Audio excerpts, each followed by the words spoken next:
And this is what President Trump and the United States want to do again now, together with you. And this is why we do not want our allies to be weak, because that makes us weaker. We want allies who can defend themselves so that no adversary will ever be tempted to test our collective strength. This is why we do not want our allies to be shackled by guilt and shame.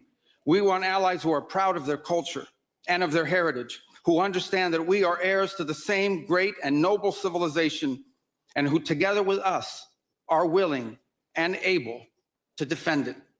Man, in no uncertain terms, Marco Rubio was absolutely cooking at the Munich Security Conference. Decline is a choice. Decline is a choice. We live in a world where people have been so prosperous.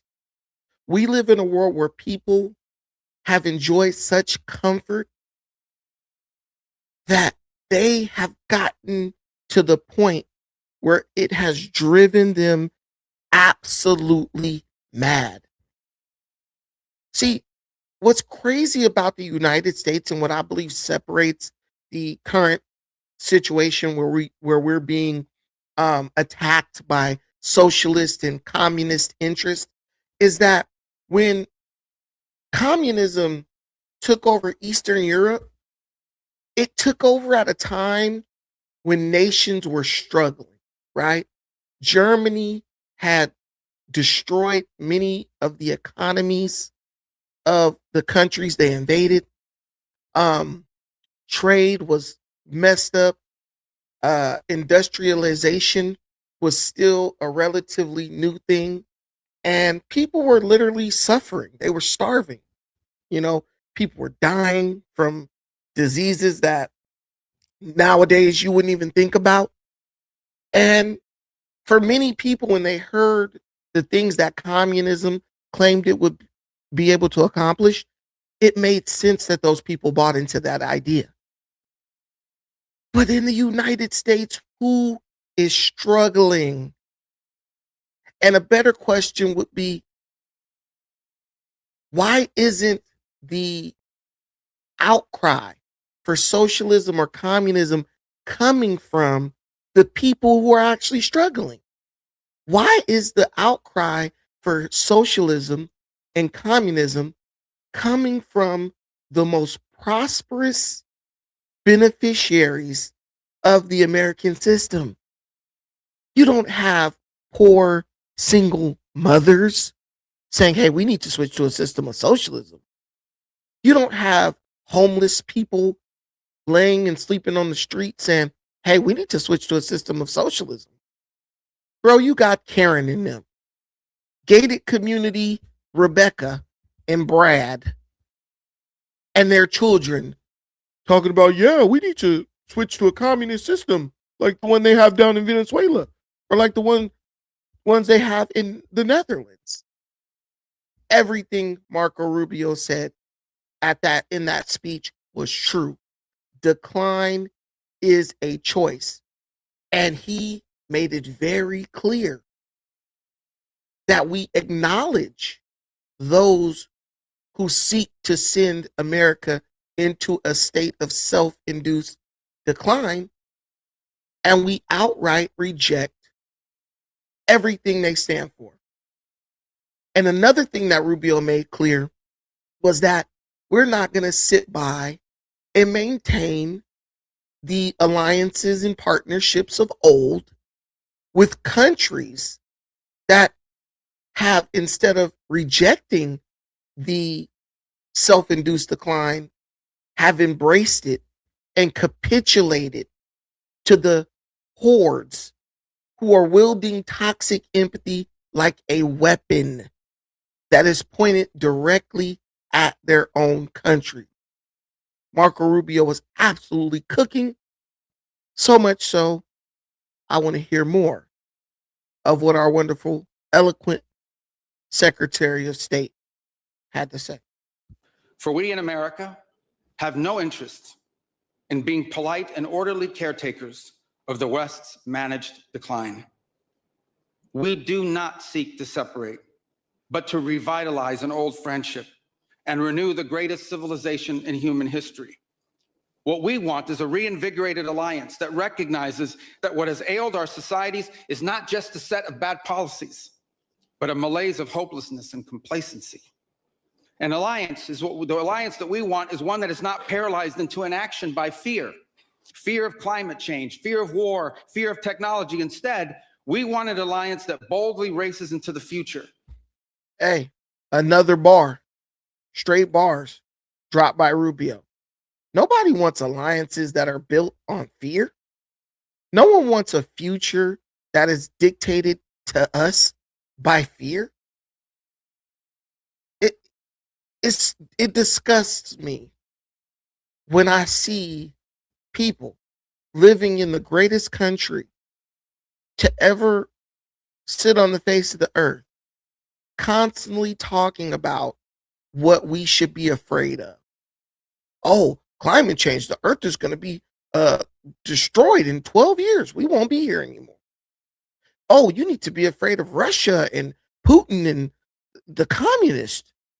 They tell you to fear the communists while they tell you you need to become a communist. Oh, you need to be scared of the little old rocket man over in North Korea, Xi Jinping or whatever his name is. Fear-based programming induced by fear-based propaganda. Who wants to live in fear for the rest of their life? Who wants the legacy that they pass down to their children to be one that is based on fear? Hey, son, hey, honey, this is what you need to be afraid of. And no matter what happens, no matter how much good comes upon you, no matter how successful you are, you need to make sure you're always afraid. If it ain't climate change, well then Putin's gonna get you. If it ain't Putin, then Xi Jinping, he gonna get you. If it's not that, it's gonna be the COVID-19. It's gonna get you. Just disgusting. And there are people in this world, not the poorest among us, not the most disenfranchised among us, but gated community Brad and book club Becky telling you everything that you need to live in fear of, and telling you that the only way to protect yourself from the things that you should be afraid of, that they're telling you need to be afraid of, is to give away everything you have, including but not limited to the future of your children, their ability, their opportunity to thrive and be successful in the nation that your forefathers built. Absolutely diabolical. And the only fear we have is the fear of the shame of not leaving our nations prouder, stronger, and wealthier for our children. An alliance ready to defend our people, to safeguard our interests, and to preserve the freedom of action that allows us to shape our own destiny. Not one that exists to operate a global welfare state and atone for the purported sins of past generations.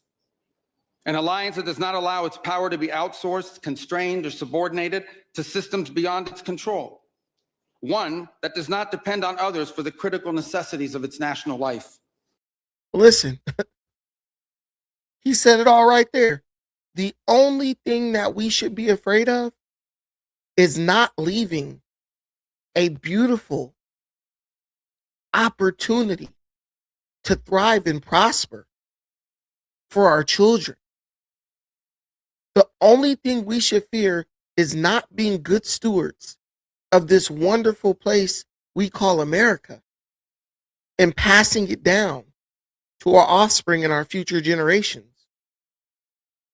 Why in the world would any American, why would we on top, okay? I'm not the richest man in the world, but I understand that just being in America, we are on top. We have access to and have been given opportunities that 99.9% of the rest of the world will never get the chance to enjoy.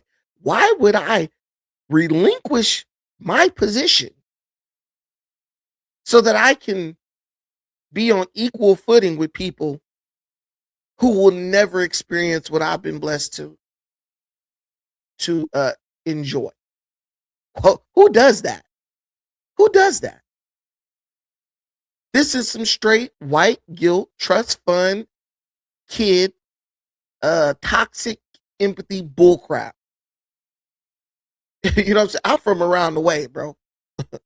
I'm gonna leave with something, like Denzel said, right? But what I'm not gonna do is hand over my birthright to men and women of another nation. What I'm gonna do is I'm gonna hand over my birthright to my children, because once I've done what I had to do with it, it's theirs. It belongs to them. Ask your kid. If you're in America, go in your kid's room and say, hey, son, when I die, or daughter, when I die, would you like me to leave you? You know, would you like me to make you the beneficiary on my insurance policy? Or would you like me to make some kid living down in Czechoslovakia? That's not even a place anymore, I don't think. No, yeah, Czechoslovakia, I think still a place. I'm not sure. I don't care about sure. But some kid down in, I'm thinking of Yugoslavia. I'm tripping. But some kid down in Czechoslovakia, would you like me to put him on my insurance policy and let all my money go to him when I drop dead? If your kid says, yeah, that's a great idea, then your kid is a damn fool and you're raising them wrong. You don't take your legacy and hand it over to another group of people. You don't take what your forefathers built and died and shed blood for and just give it away. Now, if they want to come over and enjoy it, you know, the legal way, legally, and they want to become a part of this thing we call America and align and assimilate into American values, more than welcome. More than welcome. But the idea that you would make yourself a subordinate of people of a nation that is not your own, a nation that, let's be honest, is less than yours, it's absolutely preposterous. It's absolutely preposterous, and it borders on psychosis and mental illness. But let me know what you think about this.